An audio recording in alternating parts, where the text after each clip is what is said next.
Falando sobre o balanço da Klabin, o CEO, Cristiano Teixeira, disse que a companhia não tem investimentos relevantes para os próximos 5 anos.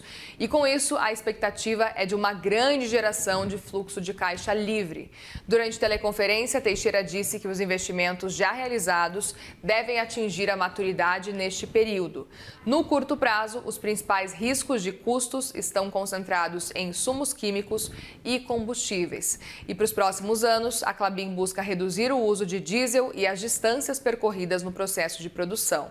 No mercado de celulose de fibra curta, a Klabin também não vê espaço para quedas mais relevantes nos preços e, segundo Teixeira, o nível atual já coloca entre 10 e 12 milhões de toneladas em condições desafiadoras de operação.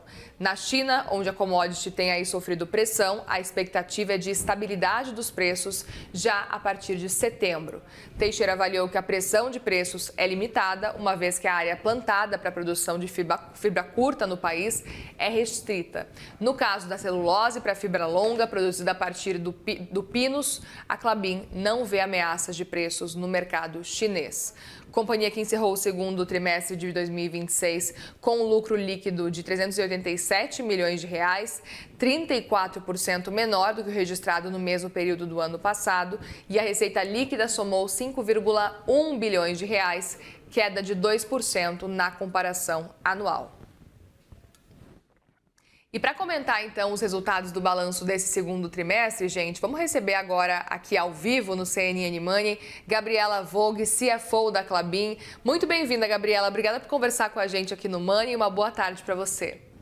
Boa tarde, Muriel. Um prazer novamente estar aqui presente com vocês para poder compartilhar os nossos resultados. O prazer é nosso em receber você mais uma vez por aqui e gostaria muito de saber a sua avaliação. A gente está falando de um lucro que caiu aí em torno de 34% na comparação anual. Quais foram os principais fatores que na avaliação de vocês acabaram pesando para esse resultado, especificamente quando a gente olha para lucro? Bom, Muriel, antes de entrar especificamente nos resultados, eu gostaria só de contextualizar e retomar aqui para os nossos telespectadores, né, quais são os principais mercados e produtos da Klabin. A Klabin é uma empresa que ela não está diretamente presente com marcas para os consumidores, mas tudo que a gente faz indiretamente está na prateleira dos supermercados, né, uma empresa que tem uma presença muito forte, seja em itens de produtos de higiene, produtos de alimentação, que praticamente aí em todas as prateleiras do mercado, né, que levam caixas, né, ou quando a gente pede também produtos em casa, dentro de e-commerce e tudo mais. Então, a gente tem um segmento de celulose, o segmento de papéis e os segmentos de embalagens. Basicamente, a gente divide a empresa dentro desses três segmentos, que têm dinâmicas um pouco diferentes. Mas acho que, entrando agora especificamente no resultado, né, Muriel, justamente o fato de ter muitos produtos e atender diversas geografias tem se provado um portfólio bem estratégico, aí, principalmente em momentos conturbados aí de cenários como a gente tem vivido com o contexto geopolítico aí, nos últimos trimestres, né? Entrando especificamente no lucro, que foi a sua pergunta, assim como a gente atende não só o mercado local, mas como a gente também tem uma exportação relevante aí dentro das nossas receitas, né, e do nosso resultado operacional, a gente teve uma queda quando se compara ao mesmo trimestre do ano anterior, que tem justamente relação com a apreciação do real, que aconteceu dentro desse período e que fez, então, com que a gente tivesse um impacto aí dentro do nosso resultado operacional quando a gente se compara ao mesmo período do ano anterior, né? Isso, no fim, ele tem seus efeitos, mas eu queria destacar aqui, principalmente, o resultado operacional da companhia. Então, a exceção desse efeito do câmbio que realmente aconteceu, nós entendemos que tivemos um trimestre muito forte. A gente teve um trimestre onde os nossos principais segmentos, esses três de celulose, papéis e embalagens, tiveram uma performance muito resiliente, muito boa, dentro do contexto aí que a gente está vivendo de mais volatilidade, enfim, todo o impacto que esse contexto geopolítico traz para a nossa companhia, né? Dentro da sua abertura está perfeita, né? Só destacando aqui a nossa celulose de fibra curta, a gente é mais focado em produtos de higiene, né? Como papéis higiênicos ou outros produtos de higiene pessoal, higiene feminina. que são feitos de fibra curta, mas a gente tem um destaque importante dentro do nosso portfólio, que é a celulose de fluff, que é uma celulose específica usada, e no nosso caso, o principal mercado são produtos de fraldas, não só fraldas infantis, mas fraldas geriátricas também, que são um mercado importante e que crescem muito. E esse diferencial da fibra longa para a Klabin, que é o único produtor da América Latina que tem os 3 tipos de fibras, tem se traduzido em uma fortaleza importante dentro dos nossos resultados, na medida em que nós temos um spread de preços em relação à fibra curta, que é bastante resiliente e vem se mantendo nos últimos meses, aí nos últimos anos, né? Quando a gente fala de papéis, eu gostaria de destacar 2 principais produtos aqui para a companhia, que um a gente chama de papel cartão, que são papéis onde os mercados, principalmente de leite, né, onde a gente vê aqueles produtos engarrafados, ou o mercado de cerveja, no que a gente chama aquele six-pack, que serve para carregar a cerveja, são os principais produtos, e outros são itens de alimentação e higiene, que eu comentei, estão presentes aí nas prateleiras dos mercados, né? A gente tem uma participação importante dentro desse mercado global, de papel cartão, e esse papel a gente fez um investimento importante numa máquina recente, que a gente chama de máquina 28, e aí essa máquina ela vai atingindo a sua capacidade plena, e com isso nós crescemos o nosso volume de papel cartão ao longo desse período de uma maneira bastante relevante. Então, é um momento bom de retomada desse mercado, que passou por momentos mais desafiadores, né? Um produto que está muito ligado ao consumo, enfim, e tem todas essas questões inflacionárias que podem impactar o consumo de alguma forma, mas a gente vê uma retomada importante acontecendo dentro desse mercado. O outro papel nós chamamos de kraftliner, é um papel, aquele papel marrom que é vendido em bobinas, né? E pode ser tanto exportado quanto usado dentro das nossas próprias operações no Brasil para converter esses papéis em caixas, ou um papelão ondulado.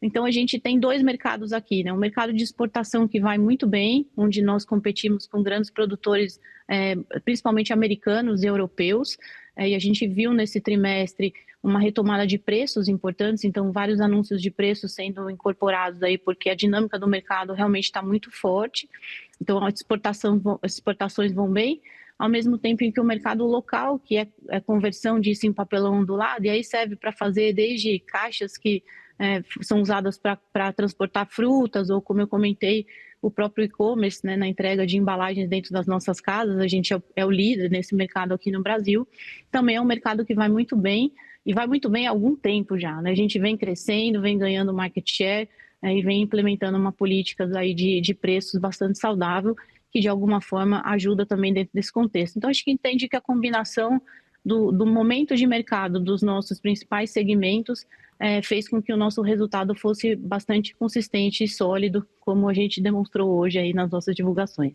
Agora, Gabriela, os preços internacionais de celulose, eles estão já dando sinais de recuperação. Isso já pode, inclusive, dar uma melhorada nas margens na avaliação de vocês? A celulose, como eu comentei, né, Muriel, a gente separa aqui, no caso da Klabin, entre fibra curta e fibra longa, e tem dinâmicas de mercado bastante diferentes, né? Na fibra curta, a gente ainda divulgou um resultado forte, aí baseado num crescimento de preço que vem acontecendo nos últimos meses, e aí mais recentemente a gente começou a ver uma certa estabilidade nesses mercados, né, e aí principalmente na China, mas de alguma forma também nos mercados na Europa, esses preços parece que agora estão com uma tendência mais estável a ligeiramente negativa. A gente não vê nada muito drástico nesse sentido, essa é uma commodity, né, que segue uma senoide, como a gente fala, né, tem momentos de ciclo de alta, tem momentos de ciclo de baixa, então parece que a gente vem se encaminhando nesse momento para um período de instabilidade, né, que eu acho que seria a palavra correta, com uma ligeira queda, vamos dizer assim. Para a fibra de fluff, que é essa outra fibra que nós fazemos para as fraldas, que eu havia comentado, esse é um mercado que a gente vê uma perspectiva boa para frente, para o segundo semestre. Ele tem um diferencial, como eu comentei, né, de não ser tão comoditizado, é um produto mais premium, como a gente fala, né, usado por um mercado específico que cresce muito e tem uma oferta mais saudável, vamos dizer, em termos, um equilíbrio entre a oferta e a demanda mais saudável nesse momento. Então, esse é um mercado que segue muito bem, né, e as coisas, então, para nós aqui na Klabin, se somam, vamos dizer, compensando eventualmente uma eventual queda da fibra curta. que hoje representa mais ou menos um terço aí da nossa capacidade, né? Então, os outros 2/3 que são a fibra de fluff e todo o segmento de papéis e embalagens apontam realmente para um momento especial agora no segundo semestre. Agora, Gabriela, o mercado interpretou a mensagem de 100 grandes investimentos pelos próximos 5 anos como uma mensagem positiva, até pensando já em geração de caixa. Agora, você acredita que isso pode talvez aumentar um espaço aí para aumentar também dividendos, aumentar a recompra de ações na avaliação de vocês? A perspectiva da companhia, Muriel, é sempre olhar a alocação de capital que mais gere valor para os nossos acionistas, né? Então, a gente teve uma fase de crescimentos que foi bastante longa nos últimos 10 a 15 anos. Nós tivemos o maior ciclo de investimentos da nossa história. Nós entramos agora no que a gente chama de uma fase de colheita desses investimentos. Então, não temos mais uma necessidade de investir em expansão, o que de alguma forma alivia a geração de caixa para ser alocada de uma outra forma, né? E o que foi pontuado hoje é que a gente não vê a eminência de um novo projeto acontecendo agora, a despeito da gente ter aqui na companhia uma visão para os próximos 10 anos com algumas avenidas importantes de crescimento, mas que nesse momento não se viabilizam ou não se viabilizam no retorno mínimo que a companhia exige para esses investimentos. Então, enquanto isso perdurar, a nossa alocação de capital tem sido muito focada em retornar ao acionista via desalavancagem da companhia. Então, a gente tem feito algumas operações de gestão do endividamento com uma redução importante da nossa métrica de alavancagem, e assim, até trazendo em números para você, dentro desse pico desse ciclo de investimentos, nós estávamos em 3,9 vezes dívida líquida sobre EBITDA. A gente faz essa medida aqui na companhia por ser uma exportadora em dólares, então a forma como a gente olha isso é assim. E de 12 meses para cá, nós trouxemos essa alavancagem para 3,2 vezes, que é muito próximo do centro da nossa política financeira. Então, a gente olha isso de uma forma muito disciplinada, entendemos que temos um conforto no sentido de alavancagem, né? Tanto do tamanho da dívida, quanto com relação a como ela vence no tempo. Então, não temos nenhum vencimento relevante, não temos nenhuma pressão de saída de caixa no curto prazo, dentro dessa perspectiva.